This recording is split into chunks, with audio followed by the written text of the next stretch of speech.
Сәлеметсіздер ме балалар, бүгін бізде 8-ші сабақ 31-ші жаттығу. Өлеңді рөлге бөліп оқы. Ау, түйе құс, неге сонша сұстысың? Түйемісің, құспысың? Түйе болсаң құсың не? Ал құс болсаң түйең не? Бұны қалай түсінем? Бұдан қандай ой түйем? Мен айтайын білмесең. Құс ішінде түйедей бар бойымда тұр денем.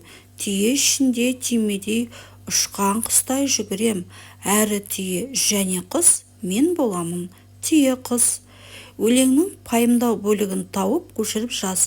Түйе құс неге шалмайды? Өз пікіріңді білдір. Тапсырма бойынша өлеңнің пайымдау бөлігі мына жер болып табылады. Әрі түйе және құс, мен боламын түйе құс. Бұл пайымдау бөлігі. Түйе құс неге шалмайды? Себебі оның денесі өте ірі, салмағы ауыр болады. Қанаттары қысқа, ұшу үшін жеткіліксіз. Бірақ ол аяғымен өте жылдам жүгіреді, сондықтан табиғат оған ұшу емес, жүгіріп қашу қабілетін берген. 32-ші жаттығу, суреттерге қара, онда не бейнеленген? Балалар, суреттерге назар салып қарайтын болсақ, бірінші суретте баланың қоянды тауып алған сәті бейнеленген. Ал екінші суретте ол жаралы қоян секілді, себебі баланың қолында ақ дәкені көруге болады.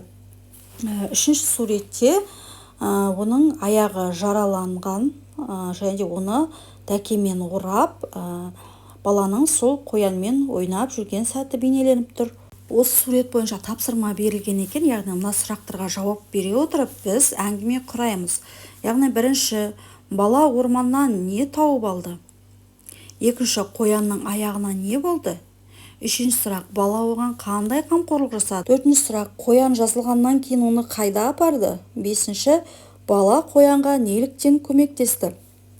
Төменде керекті сөздер берілген: бірде, көрді, аяғы сыныпты, әкелді, таңды, емдеді, тамақ берді, жазылды, еркіне жіберді. Енді осы керекті сөздерді пайдалана отырып, берілген сұрақтарға жауап беріп көрейік. Бірінші сұрақ, бала орманнан не тауып алды? Бала орманнан аяғы сынған қоянды көрді. Екінші сұрақ, қоянның аяғына не болды? Қоянның аяғы сыныпты. Үшінші сұрақ, бала оған қандай қамқорлық жасады? Бала қоянды үйіне әкелді, таңды, емдеді, тамақ берді. Төртінші сұрақ, қоян жазылғаннан кейін оны қайда апарды? Қоян жазылған соң бала оны орманға апарып, еркіне жіберді. Бесінші сұрақ, бала қоянға неліктен көмектесті? Бала қоянға жаны ашығандықтан оған көмектесті. 33-ші жаттығу, көп нүктенің орнына тиісті әріпті қойып, жұмбақты көшіріп жаз. Шешуін тап. Қалқиып ұзын құлағы елеңдеп қорқып тұрады. Балалар, осымен біздің бүгінгі сабағымыз аяқталды. Видеоға лайк басып және де каналға тіркелуді ұмытпаңыздар. Келесі сабақта кездескенше сау болыңыздар.